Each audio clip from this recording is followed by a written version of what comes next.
आज हम श्रीमद् भगवद गीता तत्व विवेचनी टीका अध्याय 1 श्लोक क्रमांक 8 का अध्ययन करेंगे।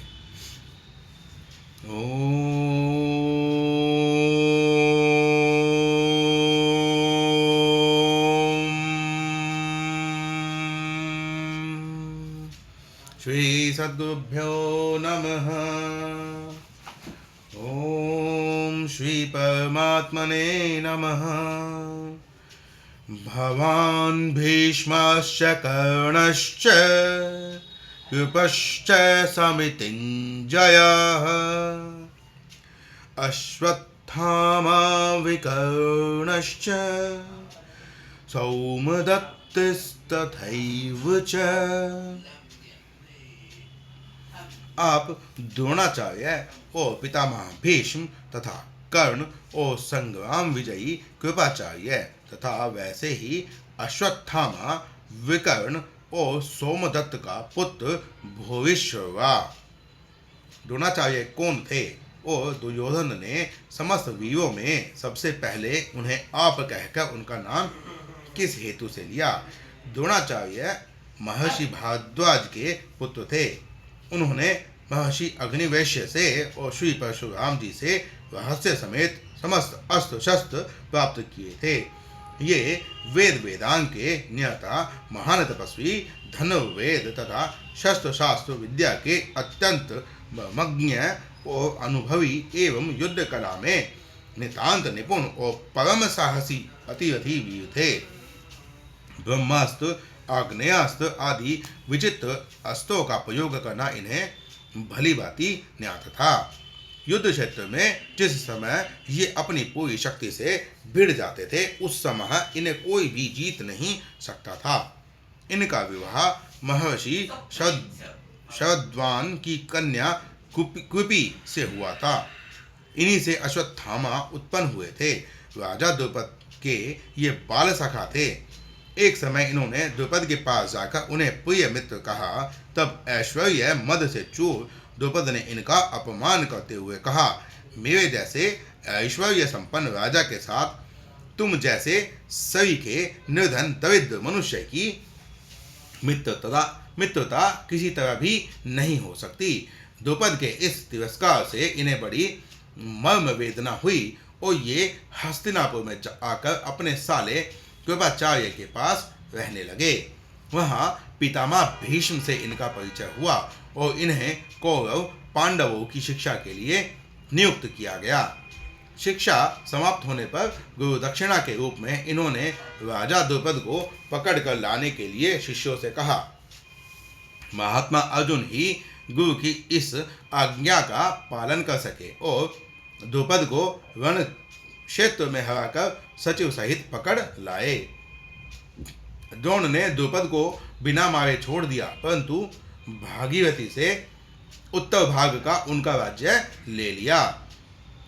महाभारत युद्ध में इन्होंने 5 दिन तक सेनापति के पद पर रहकर बड़ा ही घोर युद्ध किया और अंत में अपने पुत्र अश्वत्थामा की मृत्यु का भ्रम मूलक समाचार सुनकर इन्होंने शस्त्रास्त्र का परित्याग कर दिया और समाधिस्थ होकर ये भगवान का ध्यान करने लगे।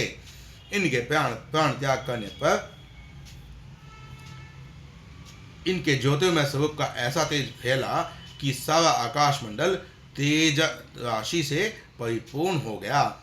इसी अवस्था में धृष्टद्युम्न ने तीखी तलवार से इनका सिर काट डाला। यहाँ दुर्योधन ने आप कहकर सबसे पहले इन्हें इसलिए गिनाया कि जिससे ये खूब प्रसन्न हो जाएं और मेरे पक्ष में अधिक उत्साह से युद्ध करें। शिक्षा गुरु होने के नाते आदर के लिए भी सर्वप्रथम आप कहकर इन्हें गिनाना युक्ति संगत ही है। प्रश्न, भीष्म कौन थे? भीष्म राजा शांतनु के पुत्र थे। भागीरथी गंगा जी से इनका जन्म हुआ था। ये द्यों नामक नवम वसु के अवतार थे। इनका पहला नाम देवव्रत था। इन्होंने सत्यवती के साथ अपने पिता का विवाह करवाने के लिए सत्यवती के पालनकर्ता पिता के आज्ञानुसार पूर्ण युवावस्था में ही स्वयं जीवन भर कभी विवाह न करने तथा राज्य पद त्याग की भीष्म प्रतिज्ञा कर ली थी। इसी भीष्म प्रतिज्ञा के कारण इनका नाम भीष्म पड़ गया। पिता के सुख के लिए इन्होंने प्रायः मनुष्य मात्र के परम लोभनीय स्त्री सुख और राज्य सुख का सर्वथा त्याग कर दिया। इससे परम प्रसन्न होकर इनके पिता शांतनु ने इन्हें यह वरदान दिया कि तुम्हारी इच्छा के बिना मृत्यु भी तुम्हें नहीं मार सकेगी।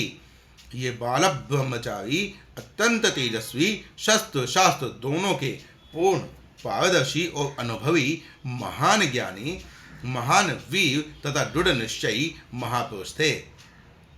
इनमें शौर्य, वीर्य, त्याग, तितिक्षा, क्षमा, दया, शम, दम, सत्य, अहिंसा, संतोष, शांति, बल, तेज, न्यायप्रियता, नम्रता, उदारता, लोकप्रियता, स्पष्टवादिता, साहस, ब्रह्मचर्य, विरति आदि ज्ञान, विज्ञान, मातृ पितृ भक्ति और गो सेवन आदि प्रायः सभी सद्गुण पूर्ण रूप से विकसित थे।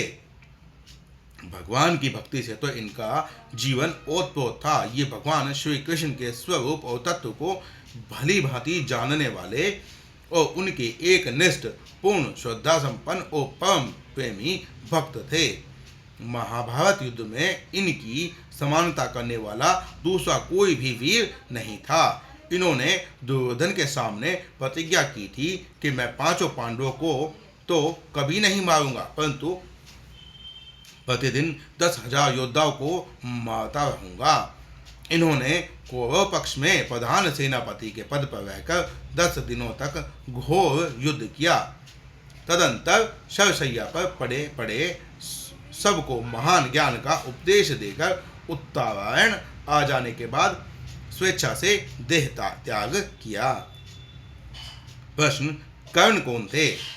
उत्तर, कर्ण कुंती के पुत्र थे। सूर्यदेव के प्रभाव से कुंती की कुमारी अवस्था में ही इनका जन्म हो गया था। कुंती ने इन्हें पेटी में रखकर नदी में डाल दिया था, परंतु भाग्यवश इनकी मृत्यु नहीं हुई और बहते बहते वह पेटी हस्तिनापुर आ गई। अधिरथ नामक सूत इन्हें अपने घर ले आया और उसकी पत्नी राधा ने इनका पालन पोषण किया और ये उन्हीं के पुत्र माने जाने लगे। कवच और कुंडल रूपी धन के साथ ही इनका जन्म हुआ था। इससे अधिरथ ने इनका नाम वसुसेन रखा था। इन्होंने द्रोणाचार्य और परशुराम जी से शस्त्र विद्या सीखी थी। ये शास्त्र और शस्त्र दोनों के ही बड़े पंडित और अनुभवी थे। अस्त्र विद्या और युद्ध कला में ये अर्जुन के समान थे।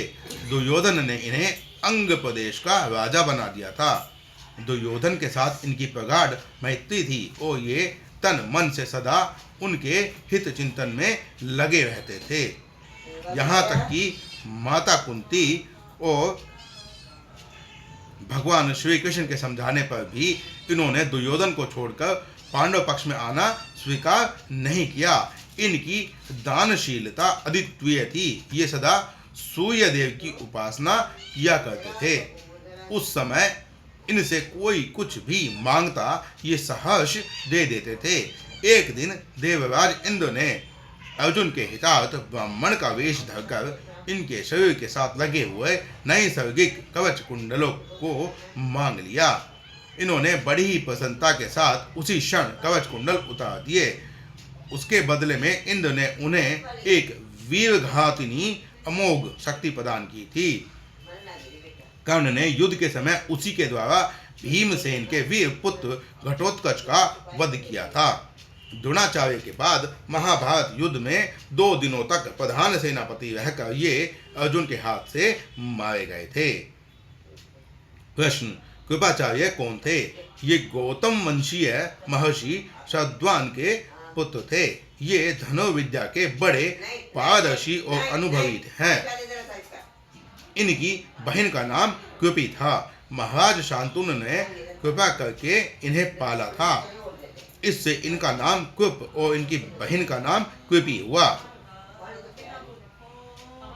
ये वेद शास्त्र के ज्ञाता, धर्मात्मा तथा सद्गुणों से संपन्न सदाचारी पुरुष थे। द्रोणाचार्य से पूर्व कौरव पांडवों को और यादववादी को धनुर्वेद की शिक्षा दिया करते थे।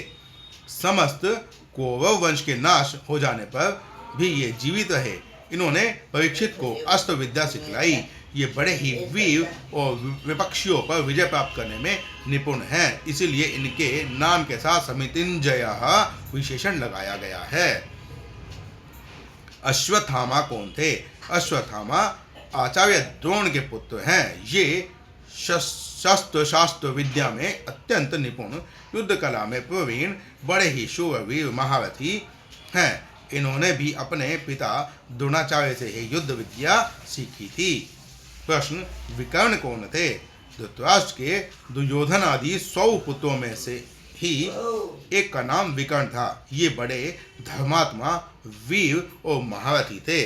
कौरवों की राज्यसभा में अत्याचार पीड़िता द्रौपदी ने जिस समय सब लोगों से पूछा कि मैं हारी गई या नहीं, उस समय विदुर को छोड़कर शेष सभी सभासद चुप हो गए।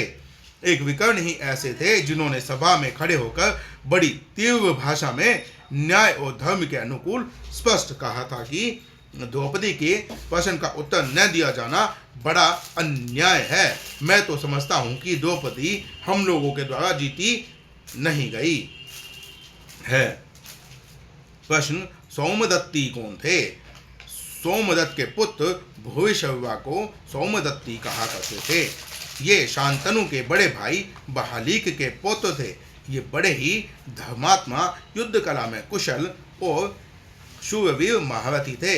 इन्होंने बड़ी बड़ी दक्षिणा वाले अनेक यज्ञ किए थे। ये महाभारत युद्ध में सात्यकी के हाथ से मारे गए तथा एवं इन दोनों अव्यय पदों के प्रयोग का अभिप्राय है। इन दोनों अव्ययों का प्रयोग करके यह दिखलाया गया है कि अश्वत्थामा, विकर्ण और भूरिश्रवा भी कृपाचार्य के समान ही संग्राम विजयी थे। श्री सीताराम।